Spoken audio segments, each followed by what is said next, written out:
안녕하세요. 오네어의 권영민, 윤소빈입니다.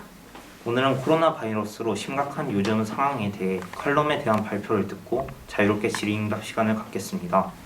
먼저 온라인 수업으로 인한 학습 격차 심화와 이에 대응해 이루어지는 대처에 대한 발표부터 들어보겠습니다.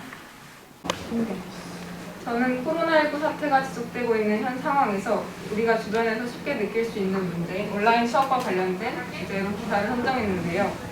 온라인 수업으로 인한 학습 격차와 이에 대한 정부 그리고 비정부 차원에서의 대처에 대하여 알아보고 싶어 다음과 같은 칼럼을 작성했습니다. 먼저 온라인 수업이란 교사와 학생이 서로 대면하지 않고 수업을 진행하는 것을 의미하는데요. 이는 EBS 온라인 클래스, 줌, 구글 클래스룸 등을 이용하여 온라인으로 수업을 들을 수 있는 것을 의미합니다. 칼럼 내용을 간단히 설명하자면 온라인 수업으로 인해 나타나는 질적 문제와 집중력 감소로 인해 학습 성취도가 감소되었고 이에 대해서 학습 공백 만회를 위해서 사교육 비율이 증가하는 데 반면에서 저소득층의 경우 학습에 필요한 IT 기기의 부족으로 온라인에서 진행되는 수업 수강이 어려웠습니다. 또한 실제로 교사들 대부분은 학습 격차에 대한 우려를 표하고 있습니다. 코로나19와 교육 원격 수업 내실화를 위한 제안 보고서에 따르면 온라인 수업을 하면서 학생 간 학습 격차가 커졌다고 생각하는가? 라는 질문에 경기도 내의 교사들 대부분은 그렇다 혹은 매우 그렇다라고 답변하기도 하였습니다. 또한 특히 교사들은 중위권과 하위권 학생 간 학력차의 차이가 1, 2학기 사이 전혀 해소되지 않았다고 이야기하기도 했습니다. 이에 대해 정부와 비정부 차원에서는 취약계층 학생들에게 온라인 수업에 필요한 기기 제공 및 다양한 학습 지원을 통하여 이런 문제를 해결하고자 했습니다. 하지만 그럼에도 불구하고 모든 학생들의 문제를 해결하기에는 턱없이 부족했습니다.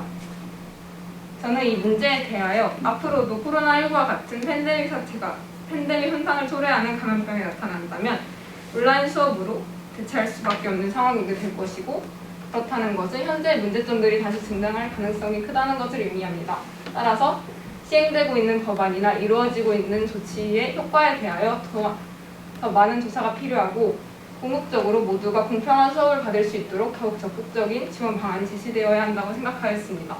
이상으로 발표 마치겠습니다. 감사합니다. 작년부터 우리도 시작했던 온라인 수업을 할 때 봤던 뉴스에서 가정 형편이 어려워 수업을 못 듣는 친구들이 있다고 들었어. 그렇기에 나는 하루빨리 코로나19가 유감해지고 모든 학생들이 이 수업을 들을 수 있게 대면 수업을 했으면 좋겠다고 생각해. 다른 사람들은 어떻게 생각해? 나는 온라인 수업으로 인해 많은 학생들이 불편함을 겪고 있고 저소득층의 경우 IT 기기가 없어 온라인 수업을 못 듣고 있다는 이야기를 들었어. 그래서 국가가 저소득층도 수업을 들을 수 있게 빨리 이 문제를 해결해야 된다고 생각해. 나 질문이 있어. 온라인 수업으로 인해 야기된 문제에는 칼럼에 작성된 문제 이외에도 숙소 학생들이 어려움이나 심지어는 교권 침해 문제까지 잇따르고 있다고 해. 이에 대해 어떻게 생각해? 사실 온라인 클래스로 인해서 교권 침해가 일어날 거라고는 생각하지 못했었는데 요즘 뉴스나 기사를 통해서 볼 수 있다시피 교권과 관련된 문제가 잇따르고 있다고 해. 이처럼 사이버 내에서의 문제가 심각해지는 만큼 이를 해결하고 방지할 수 있는 적절한 대처가 필요하다고 생각했어. 나도 질문이 있는데 코로나19가 지속될 시 온라인 수업의 문제점은 학습 격차와 빈부격차뿐만 아니라 온라인 강의 도중 학생이 아닌 외부인이 들어와 원격 수업 테러에 대한 문제점도 심각하게 생각해. 이에 대한 해결 방안은 뭐가 있을까? 내가 찾아봤을 때 공공학습 관리 시스템 온라인 클래스 화상 수업에는 학생이 아니어도 주소만 있으면 화상 수업에 참여할 수 있다 보안 허점이 발견되었다고 해.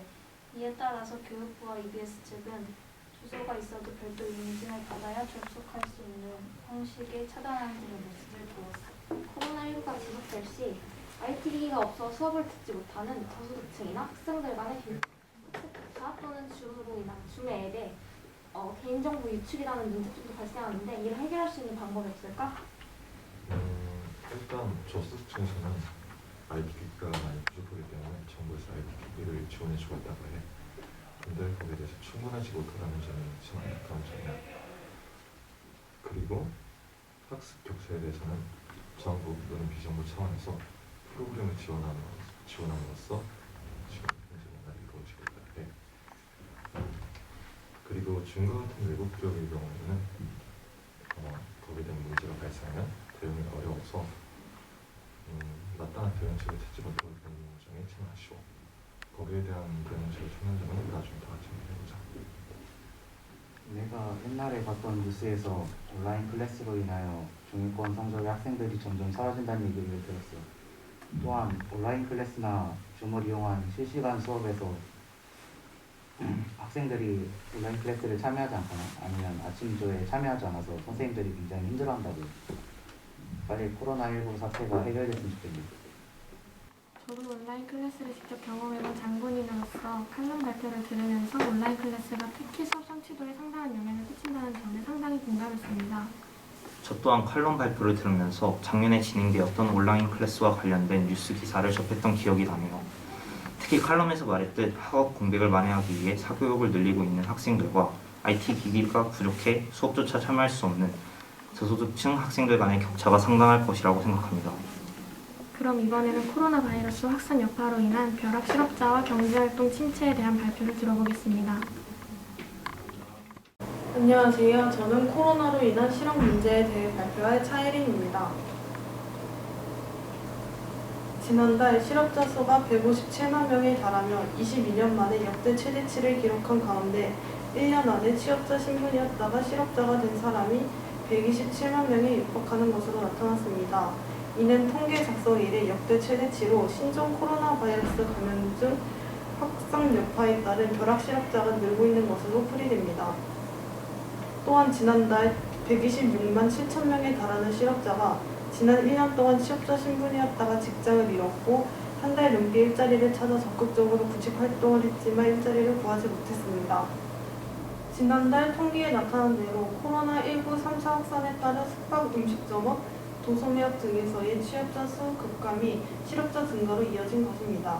이는 코로나19에 따른 취업난에도 취업 무경험 실업자가 전년 동안 대비 1만 5천 명이 줄고 1년 이전 취업 유경험 실업자가 1만 6천 명 늘어나는 데 그친 것은 실업자가 구직 활동을 하지 않는 비경제 활동 인구로 넘어간 영향이 큰 것으로 분석됩니다. 뿐만 아니라 취업 상태를 유지하고 있는 취업자 가운데서도 근로시간이 감소하는 등 어려움을 겪고 있는 것으로 나타났습니다. 이렇게 코로나19 영향으로 취업자 다수가 일자리를 잃었고 일자리를 유지했더라도 취업시간이 줄어들어 현재 우리 사회는 저소득층의 소득 감소는 더욱더 심화되었습니다. 코로나19 장기화에 따른 가계의 경제적 부담 가중을 해결하기 위한 이에 따른 정부의 정책에는 코로나 실업급여 정책이 있습니다. 이는 실업이라는 보험사고가 발생했을 때 취업하지 못한 기간에 대하여 적극적인 재취업 활동을 한 사실을 확인하고 지급하는 급여입니다. 저는 코로나에 따른 벼락 실업자에 대해 조사하면서 취업을 준비하는 사람뿐만 아니라 취업자들도 제대로 급여를 받지 못하는 사실을 알게 되었고 앞으로 증가할 실업률에 대하여 정부의 효율적인 정책이 시행되어야 된다고 생각합니다. 감사합니다. 자유롭게 의견 나눠보겠습니다.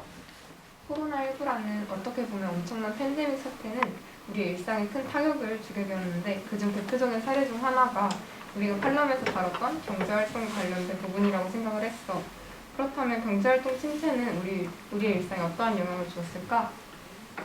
통계청에 따르면 코로나19 확산에 따른 고용시장 충격으로 취업자 수는 전년 동기 대비 25만 명 이상이 줄어들었다고 알려져 있어.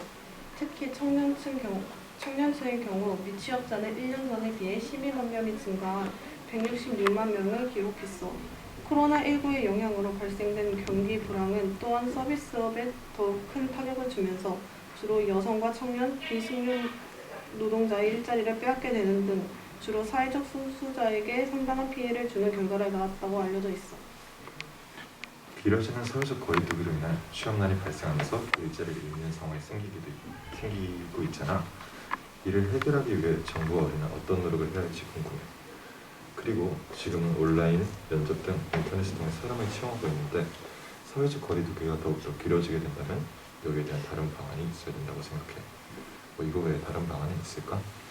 코로나19로 인해서 우리나라뿐만 아니라 다른 나라의 상황도 이와 다를 게 없지만 계속된 코로나19로 인해 여러 가지의 문제점들에 대한 여러 나라들의 해결책이 무엇이 있을까? 작년 미국 도널드 트럼프 행정부는 먼저 3천억 달러의 규모 불가세 인하에 나섰으며 코로나19 대처를 위해 83억 달러 규모의 긴급 예산도 편성했다고 해.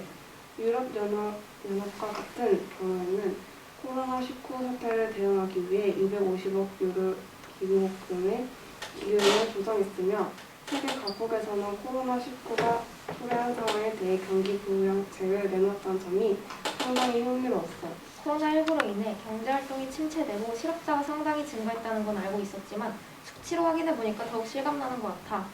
경제활동 침체가 심각해짐에 따라 정부에서 한국판 뉴딜이라고 불리는 정책을 시행했다고 들었어. 한국판 뉴딜 정책이 시행되기 전과 후는 어떻게 바뀌었는지 궁금해. 다음엔 우리 이걸 활동으로 해보는 걸 어떨까?